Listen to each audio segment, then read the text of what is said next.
নমস্কার বন্ধুরা, আপনাদের সামনে পরিবেশন করছি চারাপোনা মাছের দিয়ে সজনে ডাঁটার তরকারি।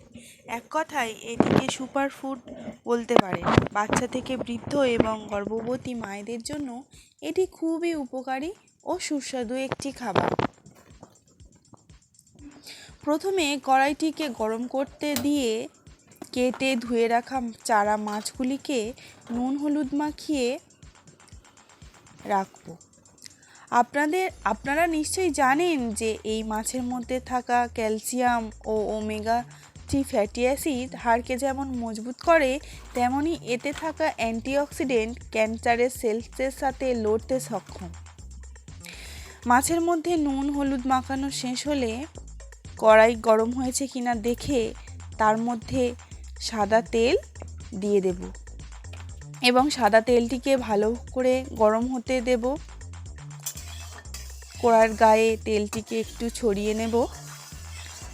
ভালো করে গরম হয়ে গেলে মাছগুলিকে একটি একটি করে দিয়ে নেব। এতে করে মাছে খুব সহজেই উল্টানো যাবে বা কড়ার গায়ে লেগে যাবে না, ভেঙেও যাবে না। ঠিক আছে, মাছগুলি ততক্ষণ ভাজা হতে থাকুক। এই ফাঁকে সবজিগুলিকে ভালো করে কেটে গুছিয়ে নিই। তরকারিটি বানাতে আমি ব্যবহার করছি একটু সরু করে লম্বা করে কেটে রাখা একটি বড় সাইজের আলু, 4 থেকে 5টি কাঁচা লঙ্কা ও 2টি মাঝারি সাইজের টমেটো টুকরো করে নিয়েছি। 1 চামচ মতো আদা বাটা ও বাড়িতে তৈরি করা কিছু খেসারি ডালের বড়ি, এইগুলি আমি গুছিয়ে রেখেছিলাম। এবার এই রান্নাটির প্রধান সবজি কিভাবে কেটে সহজেই খুব তাড়াতাড়ি কাটা যায় দেখুন। এই সজনে ডাঁটার মধ্যে থাকা উপাদানের কারণে যেমন মানব শরীরের রোগ প্রতিরোধ ক্ষমতা বাড়ায়, তার সাথে সাথে উচ্চ রক্তচাপ, ডায়াবেটিস নিয়ন্ত্রণ করে এবং এই ডাঁটার সবথেকে একটি বড় গুণ হলো বসন্ত রোগের প্রতিরোধ করে। সজনে ডাঁটার মধ্যে আয়রন থাকার কারণে রক্তকে পরিষ্কার করতে খুব সাহায্য করে।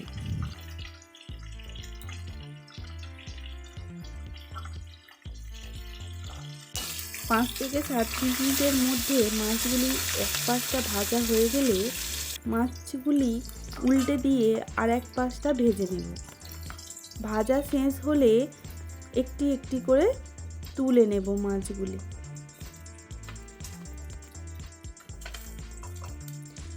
ভালো করে না ভাজলে মাছগুলি আঁচড়ে গন্ধ যাবে না, ফলে তরকারির স্বাদও ভালো হবে না।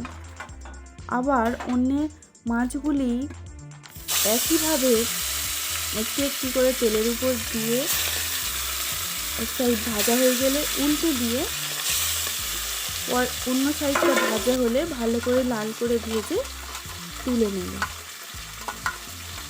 এই ফাঁকে ভালো করে ডাঁটাগুলিকে কষলে ধুয়ে সুন্দর করে পরিষ্কার করে তুলে রাখবো।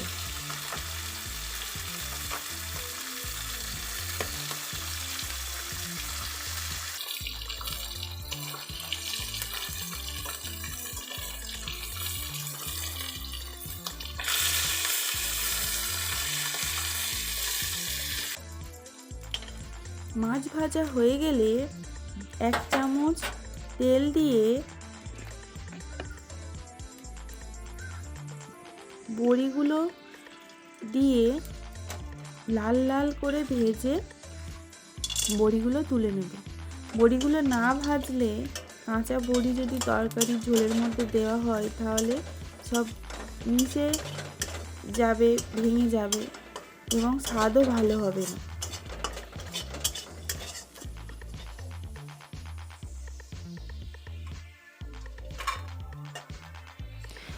ওই কড়াইয়ের মধ্যে থাকা অল্প তেলের মধ্যে অল্প একটু 5 ফোড়ন দিয়ে তারপর কাঁচা লঙ্কা দিয়ে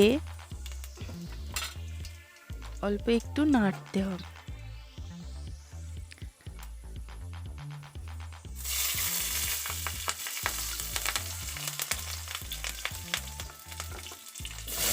তারপরে কেটে রাখা আলুগুলো দিয়ে একটু নাড়িয়ে চাড়িয়ে ভেজে নেব। এতে করে আলুটার মধ্যে একটা সফট ভাব চলে আসবে। তারপর ডাঁটাগুলো দিয়ে আবারও নাড়িয়ে চাড়িয়ে একটু ভালো করে ভেজে নেব। যেহেতু অল্প পরিমাণ তেলের মধ্যে রান্নাটা করছি, সেহেতু গ্যাসের ফ্লেমটা লো টু মিডিয়াম রাখতে হবে, না হলে রান্নাটা পুড়ে যাওয়ার সম্ভাবনা থাকবে। 1 চামচ পরিমাণ আদা বাটা দিয়ে পরিমাণ মতো নুন দিতে হবে। এই ক্ষেত্রে নুনটি দিলে ভালো করে সবজিগুলোর মধ্যে নুনটা ঢুকবে ও ভালো করে ভাজা হবে। তারপরে কেটে রাখা টমেটোগুলি দিয়ে ভালো করে নাড়িয়ে চাড়িয়ে নেব। টমেটোগুলি যখন গলতে শুরু করবে তখন তার মধ্যে হলুদ গুঁড়ো, লঙ্কা গুঁড়ো দিয়ে ভালো করে কষাতে হবে। একটু সময় নিয়ে কষাতে হবে। ভালো করে কষিয়ে নিয়ে তারপরে তার মধ্যে জল দিয়ে ঝোল বানিয়ে নিতে হবে। এতে একটু ঝোলটা দিতে হবে, জলটা বেশি দিতে হবে, কেননা আলুগুলো সিদ্ধ হবে, সেই কারণে সবজিগুলো আলুগুলো সিদ্ধ হবে। এবং বড়িগুলো ভেজে রাখা বড়িগুলো দিয়ে ঢাকা দিয়ে রেখে দেব। এবার যখন ঢাকনা খুলে ফুটে যাবে তখন একটু চিনি দিয়ে দেব। আলুগুলো যখন 80% মতো সিদ্ধ হয়ে যাবে তখন ভেজে রাখা মাছগুলি দিয়ে ভালো করে এদিকে নাড়িয়ে সবজি আলু সহ সমস্ত জিনিসটা 100% সিদ্ধ করে নিতে হবে।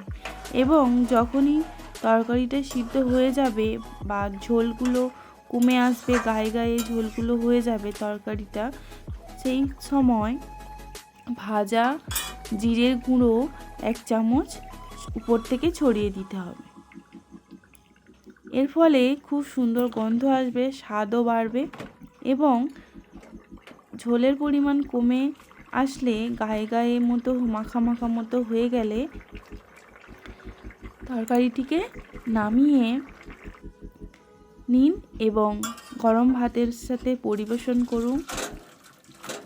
এই পাতলা ঝোলনাটা দিয়ে চারা মাছের ঝোল গরমকালে খুব অপূর্ব লাগে গরম ভাতের সাথে। আপনারা খেয়ে দেখতে পারেন বানিয়ে, কেমন লাগে আমাকে জানাবেন। ধন্যবাদ।